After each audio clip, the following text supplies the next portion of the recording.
Hi hello friends, welcome back. Cine update.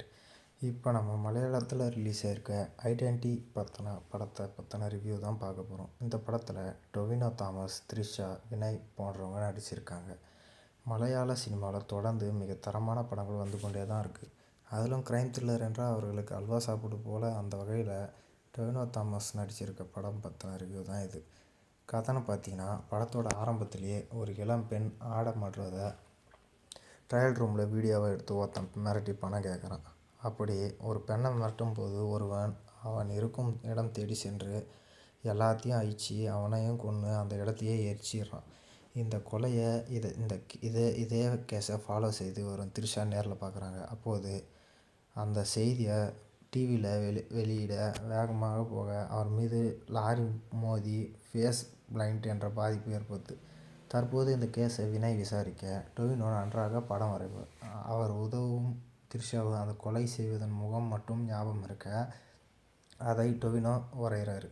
ஆனால் த்ரிஷா சொன்ன அத்தனை அடையாளமும் டொவினோ தாமஸ் கூட ஒன்றி போகுது. அட, இது என்னடா ட்விஸ்ட்டுன்ற வினய் பார்வை டொவினோ மீது போக அவரும் அப்நார்மலாக செயல்பட சந்தேகம் வலுவாகுது.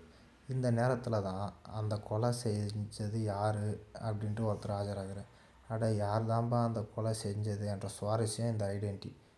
மலையாள படம் என்றாலே க்ரைம் த்ரில்லர் எடுப்பதில் வல்லவர்கள். அப்படி ஒரு க்ரைம் த்ரில்லரை ஆண்டின் 2ஆம் நாளிலே இறக்கியது மலையாள சினிமா. படத்தின் முதல் பாதி முழுவதும் அந்த கொலையை செய்தது யார் என்ற பதட்டம் தொடங்குது. 2ஆம் பாதி அப்படியே மாறி ஏதோ போக்கிரி படம் பார்க்கறது போல். டொவினோ தாமஸ் கொஞ்சம் ஓவர் என்றாலும் படத்தின் கதைக்கு தேவை. அவரும் ஆவோ என்று அலட்டாமல் மௌனமாக தன் மேனரிசம் மூலமாக கலக்கியிருக்கார்.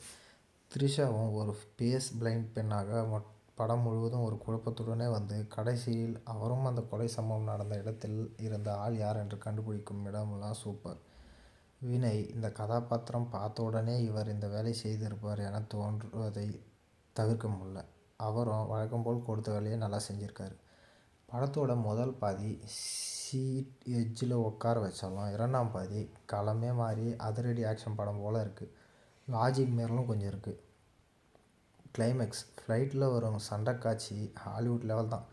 ஜாக்ஸ் பிஜாய் பின்னணி இசை படத்திற்கு மேலும் ஒரு பலம். ஒளிப்பதிவு அட்டகாசம்.